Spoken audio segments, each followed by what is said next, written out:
저희 교회도 어르신들이 많이 계십니다.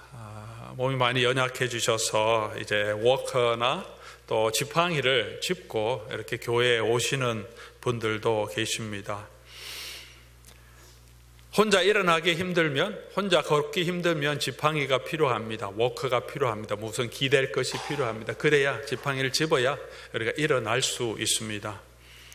연로하신 분만이 그런 것은 아닙니다. 젊은 사람도 다리가 불편하면, 혼자 일어날 수 있는 기운이 없으면, 연약하면 지팡이나 워커를 가지고 일어나야 합니다. 어린아이도 혼자 설 수 없기 때문에 걸음마를 배울 때 아이들 가지고 있는 워커라는 것이 있습니다. 그거 붙들고 아장아장 걸어가면서 의지하면서 걸어가게 됩니다.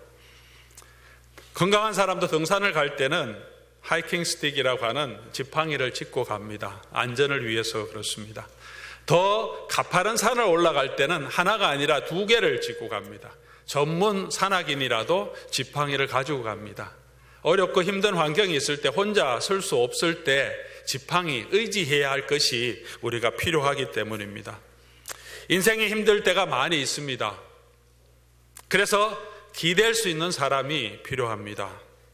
견딜 수 있습니다. 기댈 수 있는 사람이 있으면. 사랑하는 성도 여러분, 내가 힘들고 어려울 때, 외로울 때 찾아가서 언제든지 만날 수 있는 사람, 또 내가 좀 기대고 지탱할 수 있는 그런 사람이 여러분께 있습니까?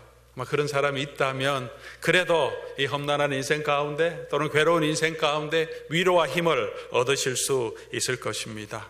혼자 있을 때 사람은, 나를 지탱해 주는 사람이 아무도 없다고 생각할 때 굉장히 외롭고 낙심될 때가 많습니다. 헬렌 켈러를 우리가 잘 압니다. 헬렌 켈러 여사는 생후 19개월 지난 후에 뇌척수염으로 보지도 못하고 듣지도 못하고 말하지도 못하는 상황에 처했습니다. 1933년 1월 아틀란틱 먼슬리라는 글에 그녀가 기고한 글이 있습니다. 3 days to see, 3일만 볼 수 있다면. 이 글은 20세기 리더스 다이제스트 수필 중에 최고의 수필 중에 하나로 꼽힙니다. 아주 짧은 글입니다. 3일만 내가 볼 수 있다면. 그녀가 보고 싶었던 것은 평범한 것들이었습니다. 나를 도와줬던 사람들을 먼저 보고 싶다. 두 번째는 박물관에 가보고 싶다. 인류의 역사를 한번 쭉 훑어보고 싶다. 어떻게 인류가 살아왔는지 손으로 만져보고 싶다. 그리고 세 번째는 정말 일상적인 것, 거리에 나가서 사람들이 다니는 모습 보고 싶고, 네온사인 보고 싶고, 그렇게 걷다가 집으로 돌아와서 3일 동안 이 모든 것을 보게 해 주신 하나님께 감사를 드리고 다시 영원한 암흑의 세계로 들어가기를 원한다. 그렇게 기록하고 있습니다. 이 세 가지는 저와 여러분이 늘 보고 있는 것입니다. 늘 만나고 있는 것이고 늘 만지고 있는 것입니다. 그러나 그녀에게는 이것이 그토록 보고 싶은 세 가지였고, 이것을 보고 다시 암흑의 세계로 돌아가더라도 그녀는 만족하겠다라고 그래서 쓰고 있습니다. 그녀가 이렇게 건강한 정신을 가지고 쓸 수 있었던 것은 혼자 있었던 일은 아닙니다. 그녀도 암흑과 같은 시기를 어린 시절 보냈습니다. 부모님의 사랑이 있었죠, 물론. 그렇지만 그녀를 이끌어준 한 선생님, 앤 설리반이라고 하는 선생님이 옆에서 평생도록 그녀를 붙들어 주었기 때문에 그녀가 자기 세계에 갇혀 있지 않고 다른 세계와, 외부 세계와 소통하면서 이렇게 건강한 정치인으로 설 수 있었던 것입니다. 혼자 이렇게 유명한 사람이 되고 혼자 설 수 있는 사람은 없습니다. 누군가 우리를 지탱해주고 우리는 서로 도와주어야 설 수 있습니다. 오늘 빌립보서는 기쁨의 서신이라는 바울의 편지를 우리가 묵상하고 있습니다. 1장을 지난주에 나누었고 일주일 동안 주중에 묵상하면서 이제 4장으로 들어와서 사도 바울이 이 서신을 마무리하면서 성도들에게 주시는 권면을 우리가 보고 있습니다. 사도 바울은 고난 가운데서도 어떤 환경에서도 기쁘고 즐거운 마음을 잃지 않았다. 그렇게 우리에게 보여주고 있습니다. 오늘도 내가 주 안에서 기뻐한다고 말합니다. 4장 오늘 본문 지나가서 보면 내가 그리스도 내게 힘 주시는 자 안에서 모든 것을 할 수 있다. 어떤 환경에서든지 자족할 수 있다. 그렇게 고백하고 있습니다. 얼마나 대단한 고백입니까? 환경이 아니라 주 안에서 바울은 기뻐하고 있습니다. 어떻게 그가 환경을 초월해서 항상 기뻐하고 자족할 수 있을까? 그 비결을 바울에게 묻는다면 사도 바울은 단 한마디로 대답할 것이 분명합니다. 주 안에서 가능합니다. 주 안에서 굳게 서면 가능합니다. 오늘 본문 4장 1절에도 이와 같이 주 안에 서라, 주 안에 굳게 서라, 그렇게 성도들에게 권면하고 있습니다. 물질이 아니고 경제가 아닙니다. 건강도 아닙니다. 물론 이런 것들이 기쁨의 조건이 될 수는 있습니다. 그러나 절대적인 것은 아닙니다. 이런 모든 것을 가지고 있어도 불행한 사람이 있습니다. 이런 것들이 제대로 없어도 물질도 없고 건강도 힘들지만 마음속에 자족과 기쁨을 가지고 있는 그런 사람들도 우리는 많이 만나게 됩니다. 주 안에 선다는 것은 주님을 기댄다, 주님을 의지한다는 뜻입니다. 지팡이를 마치 의지하듯이 나 혼자 설 수 없기 때문에, 내 힘으로 설 수 없기 때문에 내가 기댈 수 있는 예수님께 내가 내 삶을 맡기는 것, 내 성질로도 할 수 없고 내 경험으로도 할 수 없고 내 의지로도 나를 다스릴 수 없을 때, 내 경험과 지식으로 할 수 없는 그때 주님께 맡기며 주님께 의지하는 것, 그것이 주 안에 서는 것입니다. 내게 능력 주시는 자 안에서라고 하신 사도 바울의 말씀의 핵심입니다. 사도 바울의 이 권면은 그의 인생을 걸고 우리 성도들에게 주시는 말씀입니다. 어떻게 그것을 알 수 있습니까? 우리 4장 1절에 우리 성도들에게 사도 바울은 나의 사랑하고 사모하는 형제들, 나의 기쁨이요 면류관인 사랑하는 자들아, 이 성도들을 향한 이런 간절한 사랑을 고백합니다. 얼마나 이 빌립보 성도를 향한 사랑이 간절했으면 내 사랑이고 내 기쁨이고 내 면류관이다. 아내를 향한 사모곡, 세레나데를 부를 때도 이런 고백을 잘 하지 않을 때가 많은데 성도들을 향하여 사도 바울은 이렇게 사모합니다. 사랑하는 사람에게 속된 말로 뻥치는 사람 없죠. 사랑하는 사람에게 정말 자기가 할 수 있는 그 최선의 말을, 거짓을 말하지 않습니다. 진실을 말합니다. 여러분, 주 안에 서십시오. 사랑하는 교우 여러분, 주 안에 서십시오. 이것이 우리를 지탱하는 힘입니다.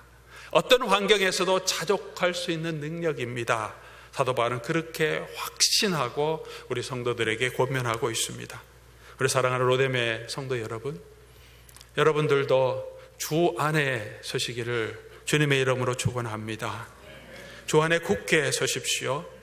어떤 환경이 오더라도 주 안에 서십시오. 주님을 기대고 주님을 바라보고 우리 예수님을 의지하시기 바랍니다.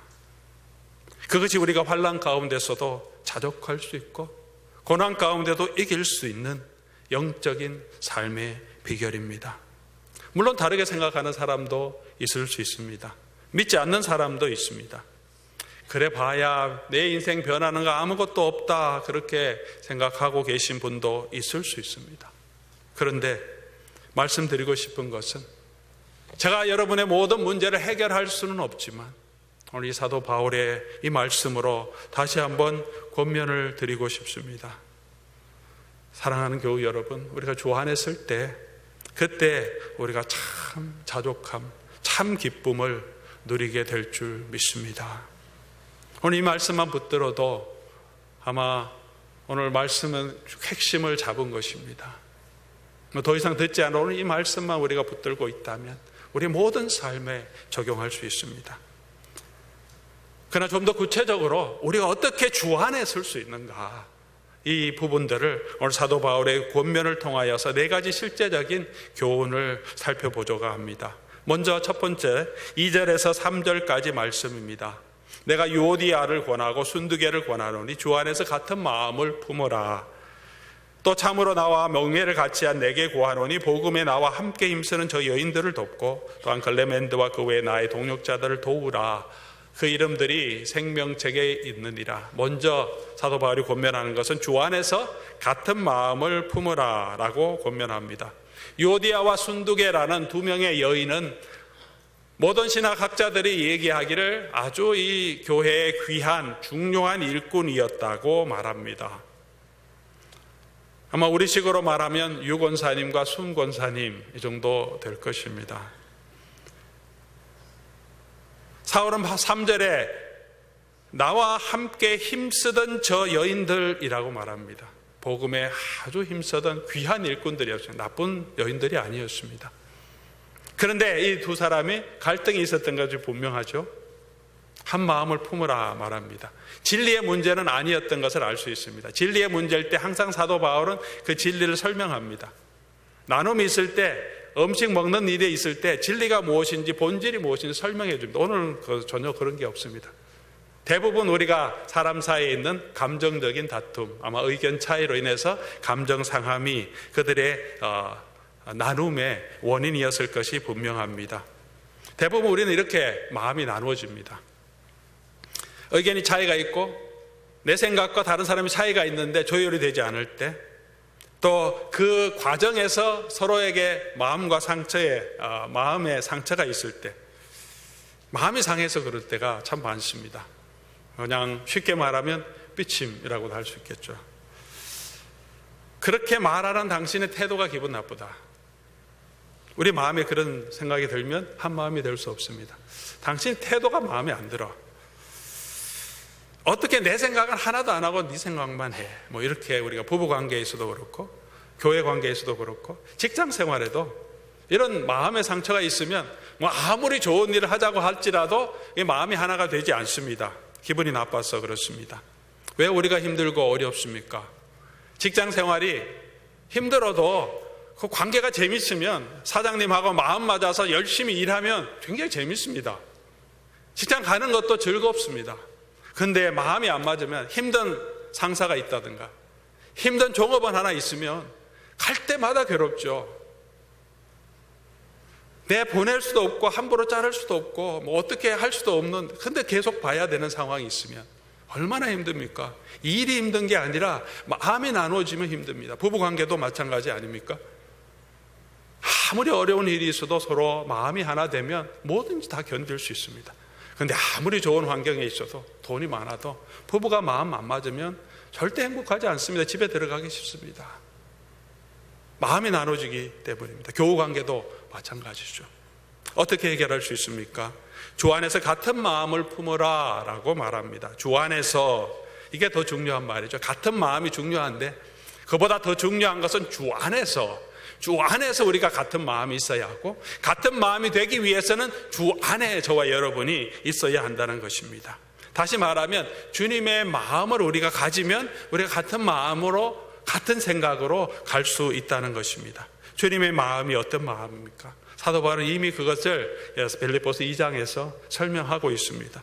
빌립보서 2장 2절에서 4절까지 말씀 보면, 마음을 같이하여 같은 사랑을 가지고 뜻을 합하여 한 마음을 품고, 3절에도 겸손한 마음으로, 계속 마음을 이야기합니다. 우리 마음을 같이하여 한 마음을 품고 겸손한 마음으로 자기보다 남을 낮게 여기고 자기 일을 돌아볼 뿐더러 다른 사람의 일을 돌아보아 내 기쁨이 충만케 하라. 사도 바울의 기쁨의 원인이었습니다. 이렇게 하면 서로가 기뻐질 수 있죠. 이 마음이 누구의 마음입니까? 5절부터 너희 이 마음을 품으라. 곧 그리스도 예수의 마음이니. 우리가 예수님의 마음을 가지고 있을 때 하나 될 수 있습니다. 다른 사람 억지로 내 마음에 맞출 수 없죠. 내 마음도 억지로 다른 사람의 마음에 맞추는데 쉽지 않습니다. 자존심도 상하고. 근데 우리가 우리 주 예수 그리스도의 마음을 가지려고 힘쓰면, 그것을 노력하면 점점 가까워지며 한 마음이 될 수 있습니다. 우리 남편들, 주님의 마음을 품으시기 바랍니다. 나보다 아내를 낮게 여기고 자기 일을 돌아볼 뿐더러 아내의 일을 돌아보아 주시기를 바랍니다. 우리 남편들에게만 말씀드리겠습니다. 남편들이 변하면, 아버지가 변하면 가정이 변하기 때문입니다. 이 정도로 말하면 여인들은 다 알아듣습니다. 우리한테도 하는 얘기구나. 남자들은 꼭 집어서 말해줘야 이렇게 알아듣습니다. 우리 자녀를 돌볼 때도 우리가 주님의 마음으로 우리 자녀들을 돌보아주고, 내 자식이기 때문에 내가 요구하는 대로, 내 기대대로 되기를 바라기보다 하나님이 주신 자녀로 생각하고 우리 자녀들을 내가 섬기는 마음으로, 양육하는 마음으로, 그리스도의 마음으로 나보다 이 자녀를 낮게 여기며 세워가는, 그럴 때 우리가 하나 될 수 있는 것입니다. 이 일을 각자 힘써야 합니다. 오늘 사도 바울은 아주 중요한 말씀을 하고 있습니다. 2절 보면 내가 유오디아를 권하고 순두개를 권하노니, 유오디아와 순두개에게 권한다 이렇게 말해도 됩니다. 그런데 이 편지는 공중에서 읽게 됩니다. 유오디아와 순두개가 같이 앉아 있습니다. 읽는 분이 유오디아를 보고 말하겠죠. 유오디아 권합니다. 순두개, 순권사님 권합니다. 각자가 힘써야 된다는 거죠. 한 사람의 힘씀으로 하나 되는 것이 아니라 누구든지 각자 하나 될 수 있도록, 그리스도의 마음을 가질 수 있도록 우리 모두가 힘써야 한다는 것입니다. 부부가 각자 힘써야 하고 성도들이 각자 힘써야 합니다. 그래야 우리가 하나님의 은혜와 축복과 기쁨을 누릴 수 있습니다. 또한 주변 사람들이 도와야 합니다. 3절에 보니까 나와 참으로 멍에를 같이 한 내게 어떤 사람이 있는데 말은 하지 않습니다. 내게 구하노니 이 여인들을 좀 도와주라. 도와야 합니다. 아유, 내 문제 아닌데 아유, 신경 쓰기도 싫다. 그러지 않고 도우라고 말합니다. 어떻게 도울 수 있습니까? 양쪽의 입장을 다 듣기 전에 우리가 판단하지 말아야 합니다. 한 사람의 입장, 다 자기 입장이 있기 때문에 그렇죠. 보통은 한 사람 입장, 내가 친한 사람의 입장을 듣고 어떻게 저 사람이 그렇게 할 수 있지? 같은 마음에 빠져서 같이 그 사람을 불편해하게 생각할 때도 있습니다. 누구의 말을 들을 때 들어줘야 하지만 또 상대방의 말도 함께 들어주면서 두 사람이 하나 될 수 있도록 돕는 것이 우리의 할 일입니다. 때로는 내가 해결하겠다고 섣불리 나섰다가 일을 더 크게 만들 경우도 있습니다. 그럼에도 불구하고 하나님의 지혜를 간구하며 한 마음이 될 수 있도록 서로 도와야 합니다. 사도 바울은 누구에게 이 말을 하고 있습니까? 나와 함께 멍에를 같이 한 내게 구하노니 라고 말합니다. 이름을 지칭하지는 않았습니다. 이거 누구에게 하는지는 모릅니다. 그러나 짐작은 하겠죠. 그 사람을.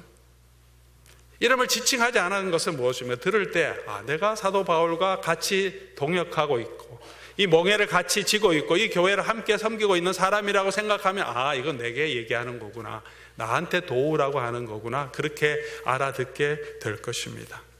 사랑하는 성도 여러분, 여러분이 이 교회에 함께 동역하고 함께 세워 가신다고 생각하시는 분들이라면 우리가 이 일에 함께 도와야 합니다. 가장 먼저 사도 바울은 유오디아가 순두개, 클레멘드, 복음에 힘쓰는 여인들 모두 교회의 일꾼입니다. 지도자들입니다. 지도자들을 도우라고 말씀하고 있습니다. 특별히 중요한 것은 우리 가정에서도 지도자를 도와야 합니다. 포도원에서도 선교회에서도 지도자들을 도와주셔야 합니다. 이런 거 저런 거 불평 불만이 다 있을 수 있습니다. 생각이 다를 수 있습니다. 거기에서 마음이 나눠지지만 우리가 하나 될 수 있도록 도와야 합니다. 나와 상관없는 일이 아니라 우리가 그 일에 동참하는 사람이라면 우리가 함께 도와야 합니다. 선교회도 더 활성화되기 위해서 참여하고 도와야 합니다. 하나님의 일이지 않습니까? 성도의 교제가 포도원에도 포도원 지기가 잘 감당할 수 있도록 도와야 합니다. 교회에 리더들이 있습니다. 지도자들이 있습니다. 담임 목사가 있습니다. 우리가 이 복음의 일을 잘 감당할 수 있도록 우리가 한 마음이 될 수 있도록 도와야 합니다. 우리 교회가 변화가 필요하다고 저는 생각하고 있습니다. 회복이 필요합니다. 좀 더 새로운 비전에 맞춰서 나아가야 한다고 생각합니다. 포도원도 그냥 있는 포도원의 메인테넌스가 아니라 우리 복음의 본질을 추구하는, 선도하고 선교하는 열린 공동체로 나아가야 된다고 생각합니다. 우리만이 편한 것이 아니라 우리 공동체가 열린 공동체로 우리 믿지 않는 성도들을, 믿지 않는 가족들을 같이 초대할 수 있는 열린 공동체로, 그곳을 통하여서 믿는 사람들이 자꾸 새롭게 생길 수 있도록, 교회 존재 이유가 뭡니까? 복음이죠. 복음을 증거하는 것입니다. 선교독도, 선교적인 일도 더 역동적으로 더 다양하게 우리가 참여하고 헌신해야 한다고 생각합니다. 사역위원회도 새로운 일꾼들도 세워져야 합니다. 그래서 포도원도 조금 새롭게 한번 구성해보자.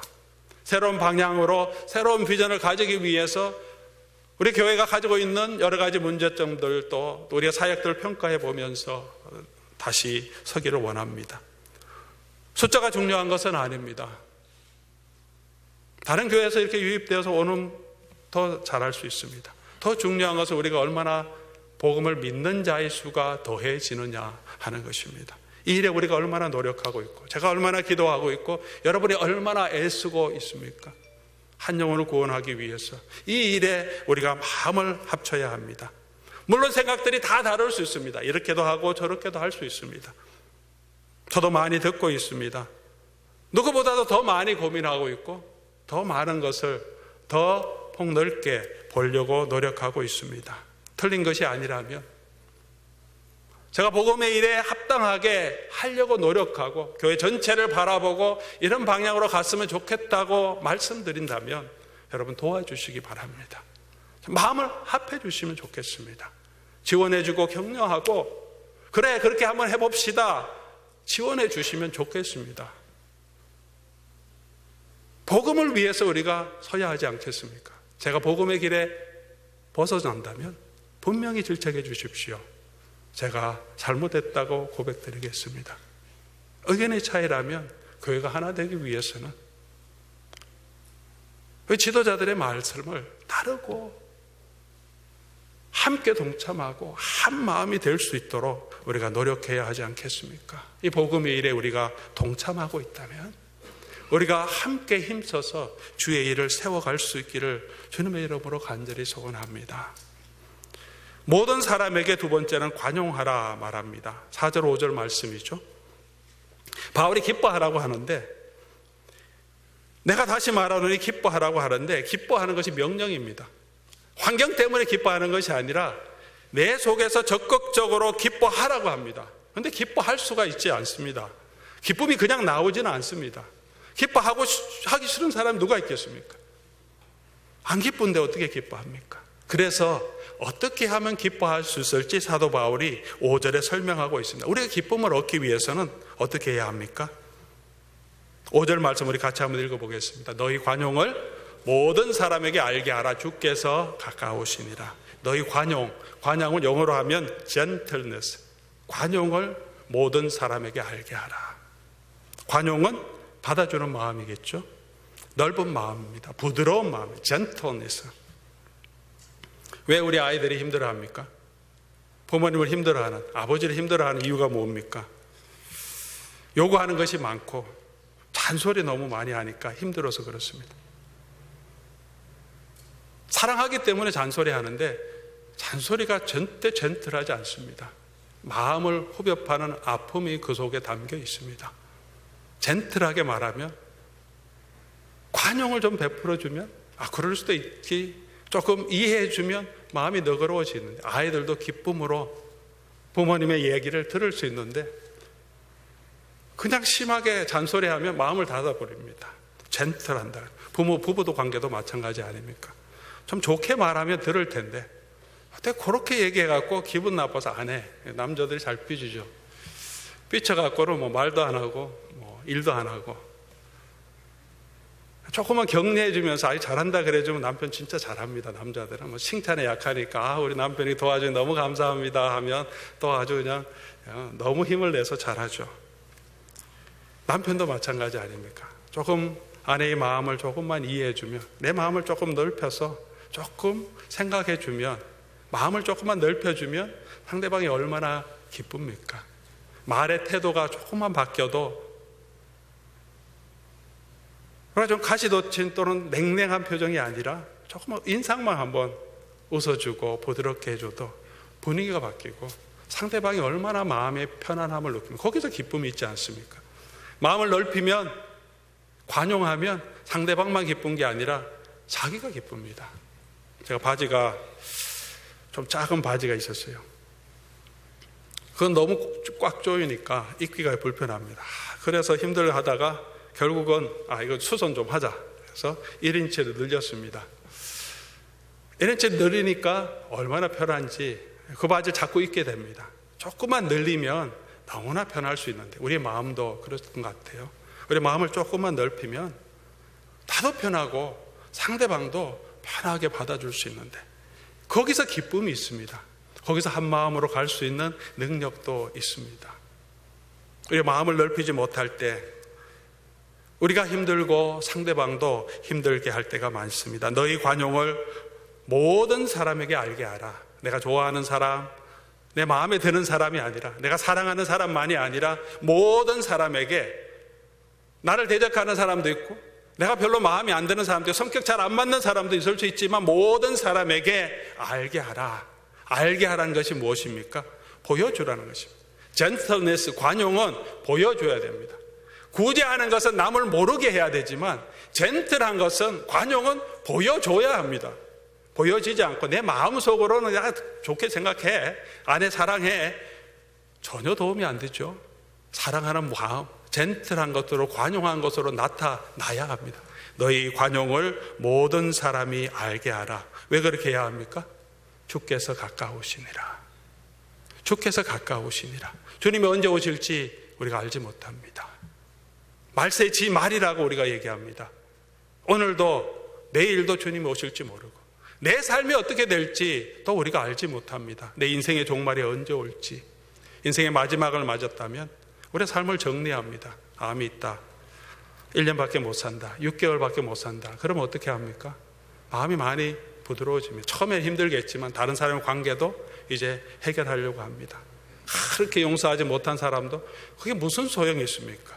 주님이 가까우시는데. 그럼 불러서 내가 이런 속상함이 있었는데 미안하다. 내가 용서하지 못한 사람도 내가 그 사람 마음으로 용서할 수 있는 마음을 허락해 주십니다.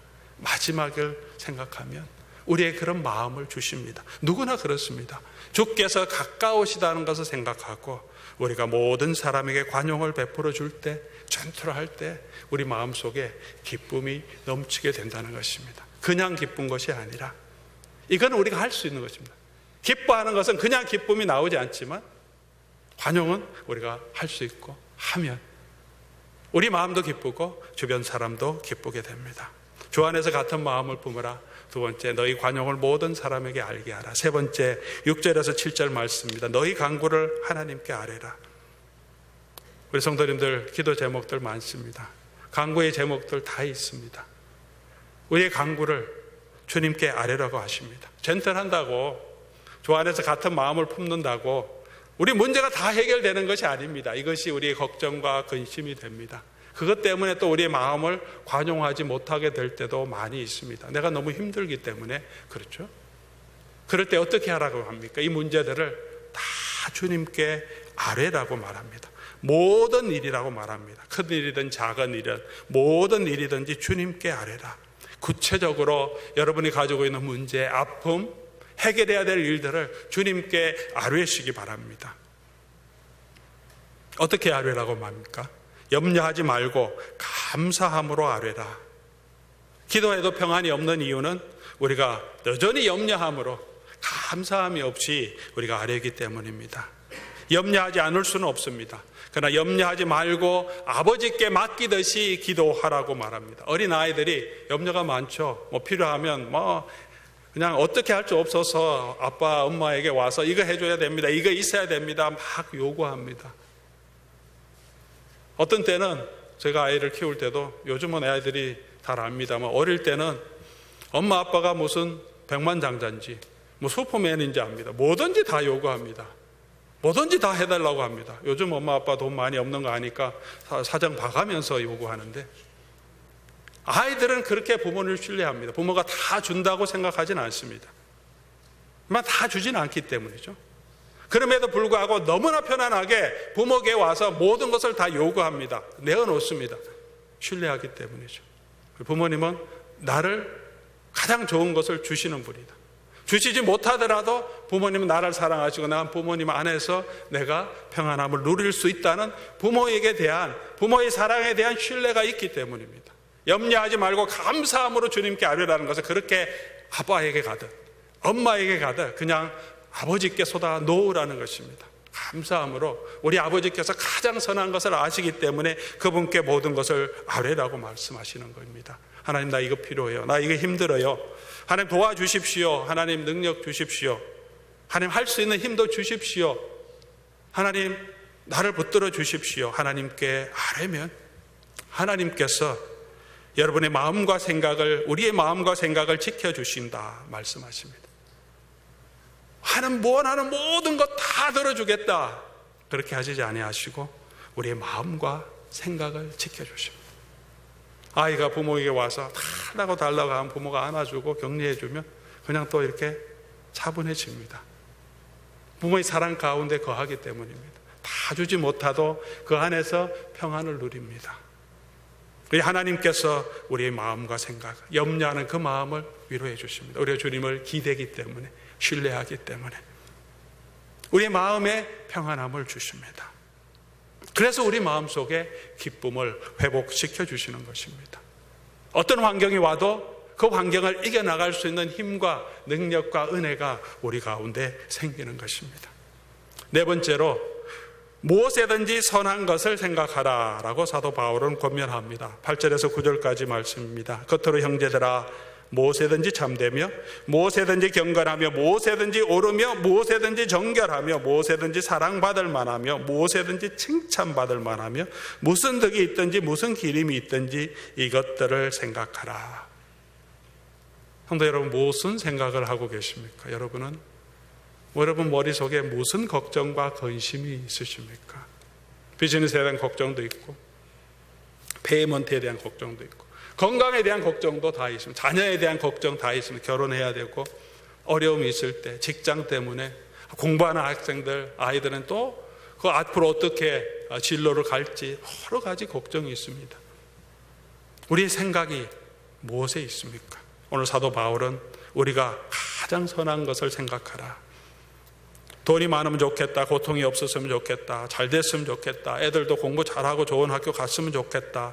여러 가지 생각 그 위에 우리가 생각할 것을 참된 건 뭔가, 가장 경건한 게 뭔가, 옳은 게 뭔가, 칭찬 들을 만한 것, 사랑받을 만한 게 뭔가, 아이를 볼 때도 이 아이를 위해서 가장 선한 게 뭔가, 어떤 것이 가장 사랑받을 만한 것인가, 어떤 것이 가장 덕이 있는 것인가, 내 자신을 볼 때도 다른 사람을 볼 때도 가장 선한 것이 무엇인지 그것을 생각하라.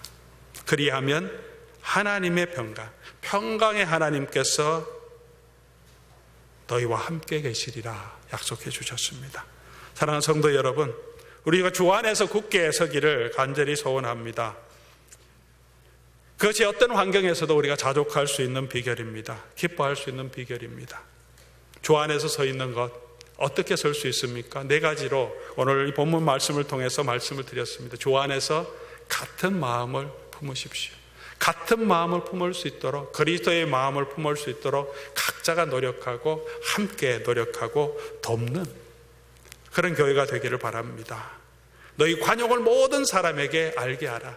모든 사람을 향하여 우리가 관용하고 젠틀하게 우리가 정말 그 사람들을 섬기는 마음으로 설 수 있을 때 우리 마음속에 기쁨이 있습니다. 그리고 무슨 일이든지 우리 걱정 염려하는 우리 기도 제목들을 우리 아버지 하나님께 아뢰시기 바랍니다. 그리고 언제나 선한 것, 경건한 것, 덕이 되는 것, 기림이 되는 것, 칭찬받을 만한, 이게 어떤 것이 칭찬 들을 만한, 어떤 것이 사랑스러운 일인가, 그것을 생각하면 우리 행동이 바뀝니다. 생각하는 곳에 마음이 가게 되고 생각하는 대로 행동하기 때문입니다. 말씀을 통하여서 계속해서 선한 것이 무엇인지 분별하고 경건한 것이 무엇인지 분별하고 하나님이 기뻐하시는 것이 무엇인지 분별하여서 그럴 때 평강의 하나님께서 저와 여러분의 마음과 생각을 지켜주실 줄 믿습니다. 그냥 이루어지는 것이 아니고 우리가 주 안에 설 때, 주를 기댈 때, 주를 의지할 때 이루어지는 것입니다. 이 세상에 우리의 소망이 무엇이 있겠습니까? 우리 주 예수밖에 없는 줄 믿습니다. 우리 주님을 의지하며 오늘도 믿음 안에서 어떤 환경이 있더라도 자족하며 기뻐하며 걸어가는 저와 여러분 될 수 있기를 주님의 이름으로 소원합니다. 우리 찬송가 488장 이 몸의 소망 무언가 우리 한번 찬송하면서 우리 하나님 앞에 기도하는 시간 가지면 좋겠습니다. 영어 가사가 저에겐 더 마음이 와닿습니다. 이 몸의 소망 무언가 우리 주 예수뿐일세. 영어는 My hope is built on nothing less than Jesus' blood and righteousness. 예수님의 피와 예수님의 의에 나의 소망이 온전히 있다. 한국말에는 그 예수의 피, 예수의 righteousness가 빠졌어요. 너무 중요한 건데 왜 빠졌는지 모르겠습니다. 그냥 우리 주 예수만 했는데 왜 예수님이 우리의 유일한 소망입니까? 예수님의 피 때문에. 우리를 모든 부족한 것을 담당해 주신 피 때문에. 왜 예수님 우리의 소망입니까? 우리가 이렇게 부족하고 연약해도 우리를 위해서 온전히 수고해 주시고 의롭게 이루어 주신 예수님의 의를 우리의 것으로 전가해 주셨기 때문에, 이 두 가지가 있기 때문에 nothing less, 그 어떤 것보다 예수밖에 없다 고백합니다. 예수님이 저와 여러분의 유일한 소망, 이 굳건한 반석 위에 오늘도 서서 주님을 기대하면서 믿음 안에 설 수 있기를 주님의 이름으로 소망합니다. 우리 같이 한번 우리 찬송하겠습니다.